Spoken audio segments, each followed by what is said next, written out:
सप्तशती नवदुर्गा पांचवा अध्याय। देवताओं द्वारा देवी की स्तुति। चंड मुंड के मुख से अंबिका के रूप की प्रशंसा सुनकर शुंभ का उनके पास दूत भेजना और दूत का निराश लौटना। विनियोग।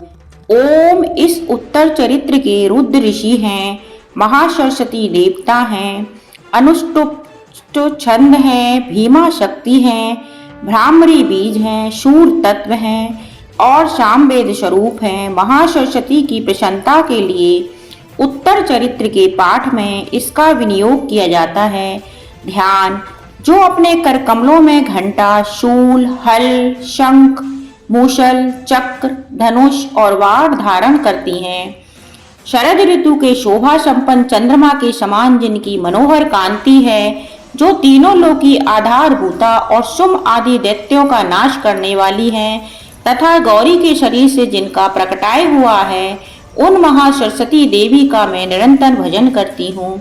ऋषि कहते हैं, पूर्व काल में शुंभ और निशुंभ नामक असुरों ने अपने बल के घमंड में आकर सचीपति इंद्र के हाथ से तीनों लोकों का राज और यज्ञ भाग छीन लिए। वे ही दोनों सूर्य, चंद्रमा, कुबेर, यम, वरुण के अधिकार का भी उपयोग करने लगे। वायु और अग्नि का कार्य भी वे ही करने लगे। उन दोनों ने सब देवताओं को अपमानित, राज भ्रष्ट, पराजित तथा अधिकारहीन करके स्वर्ग से निकाल दिया।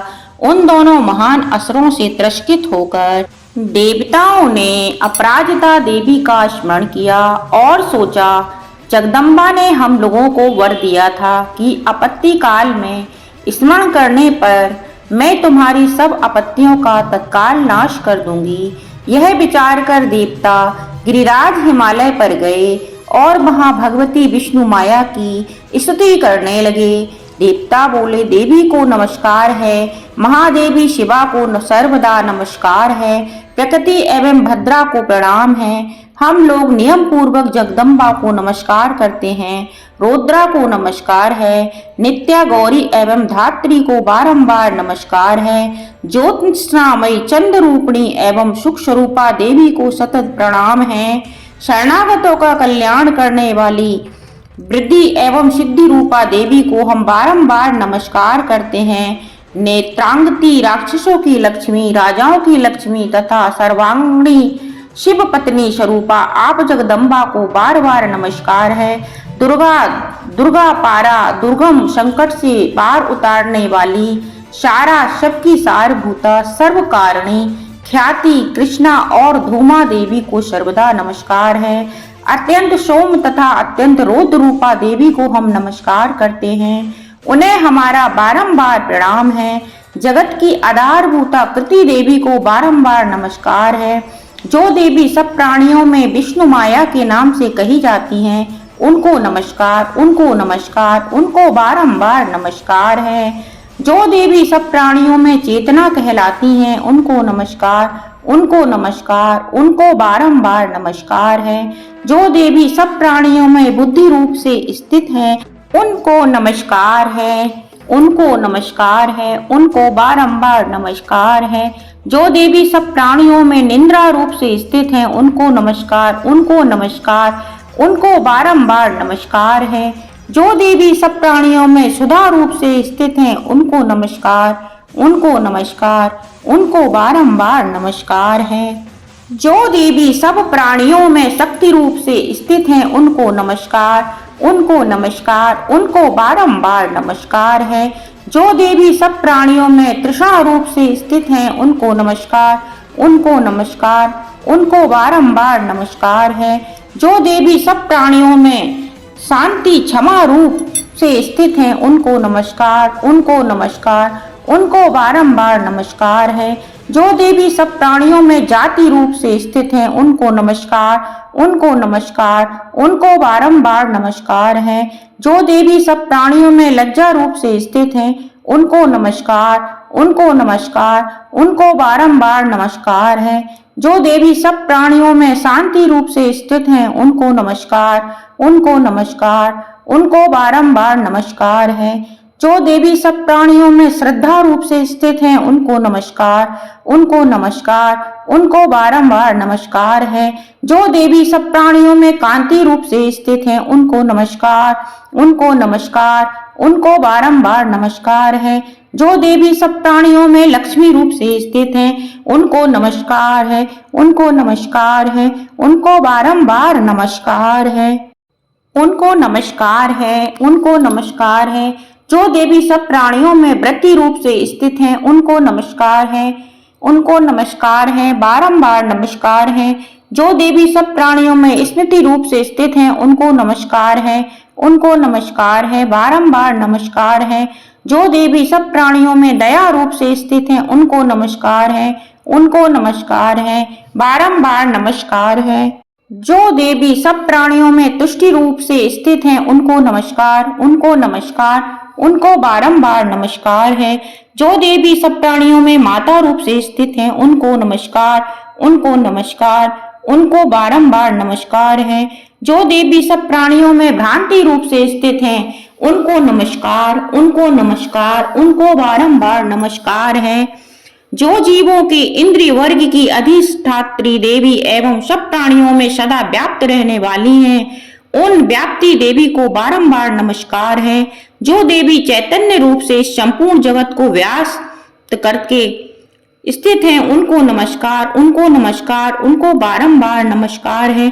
पूर्व काल में अपने अभिष्ट की प्राप्ति होने से देवताओं ने जिनकी स्तुति की तथा देवराज इंद्र ने बहुत दिनों तक जिनका सेवन किया, वह कल्याण की साधन भूता ईश्वरी हमारा कल्याण और मंगल करे तथा सारी आपत्तियों का नाश कर डाले। उद्दंड देवताओं से सताए हुए हम सभी देवता जिन परमेश्वरी को इस समय नमस्कार करते हैं तथा जो भक्ति से विनम्र पुरुषों द्वारा स्मरण की जाने पर तत्काल ही संपूर्ण विपत्तियों का नाश कर देती हैं, वे जगदम्बा हमारा संकट दूर करें। ऋषि कहते हैं, राजन, इस प्रकार सब देवता स्तुति कर रहे थे। उस समय पार्वती देवी गंगा जी के जल में स्नान करने के लिए वहां आई। उन सुंदर भुवों वाली भगवती ने देवताओं से पूछा, आप लोग यहाँ किसकी स्तुति करते हैं? तब उन्हीं के शरीर कोश से प्रकट हुई शिवा देवी बोली, शंभु देश से तिरस्कृत और युद्ध में निशुम्भ से पराजित हो यहाँ एकत्रित हुए थे। ये समस्त देवता यहाँ मेरी ही स्तुति कर रहे हैं। पार्वती जी के शरीर कोश में अंबिका का प्रादुर्भाव हुआ था, इसलिए वे समस्त लोकों में कौशिकी कही जाती हैं। कौशिकी के प्रकट होने के बाद पार्वती देवी का शरीर काले रंग का हो गया, अतः वे हिमालय पर रहने वाली कालिका देवी के नाम से विख्यात हुई। तदंतर शुंभ निशुंभ के भृत्य चंड मुंड वहां आए और उन्होंने परम मनोहर रूप धारण करने वाली अंबिका देवी को देखा। फिर वे शुंभ के पास आकर बोले, महाराज, एक अत्यंत मनोहर स्त्री है जो अपनी दिव्य कांति से हिमालय को प्रकाशित कर रही है। वैसा उत्तम रूप कहीं किसी ने भी नहीं देखा होगा। आश्चर्येश्वर, पता लगाइए वह देवी कौन है और उसे ले लीजिए। स्त्री में तो वह सब रत्न है, उसका प्रत्येक अंग बहुत ही सुंदर है तथा वह अपने श्रीअंगों की प्रभा से संपूर्ण दिशाओं में प्रकाश फैला रही।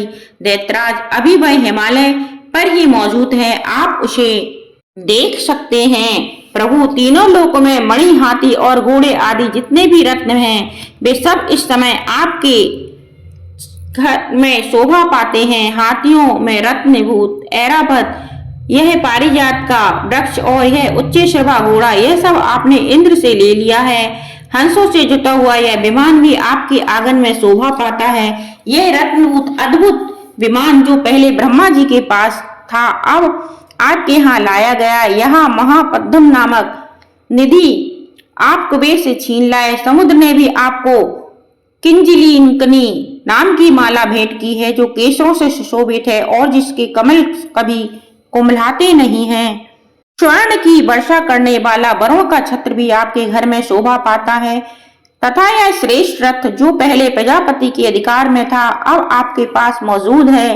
दैत्येश्वर, मृत्यु की उत्तरांकांतिदा नाम वाली शक्ति भी आपने छीन ली है तथा वरुण का पाश और समुद्र में होने वाले सब प्रकार के रथ आपके भाई निशुंभ के अधिकार में हैं। अग्नि ने भी श्वेत शुद्ध किए हुए 2 वस्त्र आपकी सेवा में अर्पित किए हैं। दैत्यराज, इस प्रकार सभी रत्न आपने एकत्र कर लिए हैं, फिर भी जो यह स्त्रियों में रत्न रूपी कल्याणमयी देवी है, इसे आप क्यों नहीं अपने अधिकार में ले लेते। ऋषि कहते हैं, चंडमुंड का वचन सुनकर शुंभ ने महादेव सुग्रीव को दूत बनाकर देवी के पास भेजा और कहा, तुम मेरी आज्ञा से उसके सामने ये कहना और ऐसा उपाय करना जिससे प्रसन्न होकर वह शीघ्र ही यहाँ आ जाए। वह दूत पर्वत के अत्यंत रमणीय प्रदेश में जहाँ देवी मौजूद थी गया और मधुर वाणी में कोमल वचन बोला। दूत बोला, देवी दैत्यराज शुंभ इस समय तीनों लोकों के परमेश्वर हैं। मैं उन्हीं का भेजा हुआ दूत हूँ और यहाँ तुम्हारे ही पास आया हूँ। उनकी आज्ञा सदा सब देवता एक स्वर से मानते हैं, कोई उनका उल्लंघन नहीं कर सकता। वे संपूर्ण देवताओं को परास्त कर चुके हैं। उन्होंने तुम्हारे लिए जो संदेश दिया है उसे सुनो।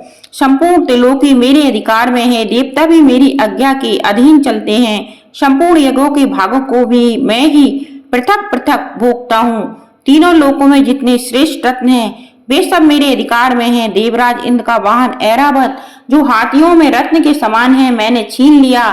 क्षीर सागर का मंथन करने से जो अश्वरत्न उच्च श्रवा प्रकट हुआ था उसे देवताओं ने मेरे पैरों पर पकड़कर समर्पित कर दिया है। सुंदरी, उनके सिवा और भी जितने रत्नभूत पदार्थ देवताओं, गंधर्व और नागों के पास थे वे सब मेरे ही पास आ गए हैं। देवी, हम लोग तुम्हारे संसार की स्त्रियों में रत्न मानते हैं, अतः तुम हमारे पास आ जाओ, क्योंकि रत्नों का उपभोग करने वाले हम ही हैं। चंचल कटाक्षों वाली सुंदरी, तुम मेरी या मेरे भाई महापराक्रमी निशुंभ की सेवा में आ जाओ, क्योंकि तुम रत्न स्वरूपा हो। मेरा वरण करने से तुम्हें तुलना रहित महान ऐश्वर्य की प्राप्ति होगी। अपनी बुद्धि से यह विचार कर तुम मेरी पत्नी बन जाओ।